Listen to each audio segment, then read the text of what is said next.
एक दिन क्यूबी और उसकी बहन रोजी बगीचे में खेल रहे थे।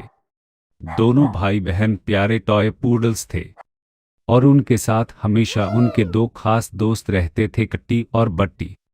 कट्टी एक शरारती लड़की थी और बट्टी बहुत बुद्धिमान लड़का। वे दोनों इंसान थे, लेकिन क्यूबी और रोजी को बेहद प्यार करते थे।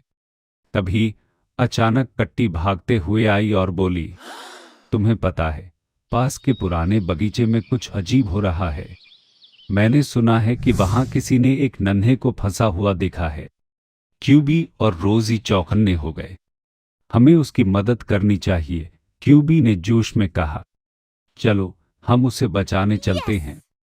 रोजी ने भी सहमति जताई। बट्टी और कट्टी ने भी हामी भरी और सभी ने मिलकर उस बगीचे की ओर दौड़ लगाई। जब वे बगीचे पहुंचे, उन्होंने देखा कि एक छोटी सी चिड़िया चिरपी ऊंचे पेड़ पर फंसी हुई थी। चिरपी बहुत डरी हुई थी और नीचे नहीं उतर पा रही थी। कट्टी ने कहा, हमें जल्दी से कुछ करना होगा। लेकिन पेड़ इतना ऊंचा था कि किसी के भी लिए चढ़ना मुश्किल था। बट्टी, जो हमेशा कुछ ना कुछ चतुराई भरी योजनाएं बनाता था, ने कहा, हम झूले का इस्तेमाल कर सकते हैं। अगर क्यूबी और रोजी झूले के सहारे ऊपर तक जाएं, तो वे चिरपी तक पहुंच सकते हैं। यह एक बेहतरीन आइडिया है, क्यूबी ने उत्साह से कहा।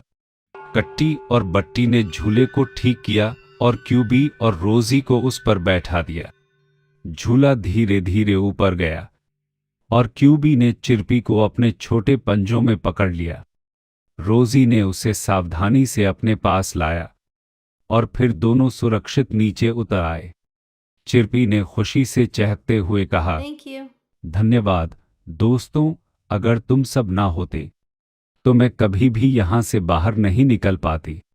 कट्टी और बट्टी ने तालियां बजाईं और क्यूबी और रोजी ने गर्व से अपनी बहादुरी पर मुस्कुराए। सभी ने मिलकर एक बड़ा उत्सव मनाया और उस दिन से उनकी दोस्ती और मजबूत हो गई। अब क्यूबी और रोजी अपने खास दोस्तों के साथ और भी मजेदार मिशनों के लिए तैयार रहते हैं और साथ मिलकर वे हर मुश्किल को पार कर लेते हैं।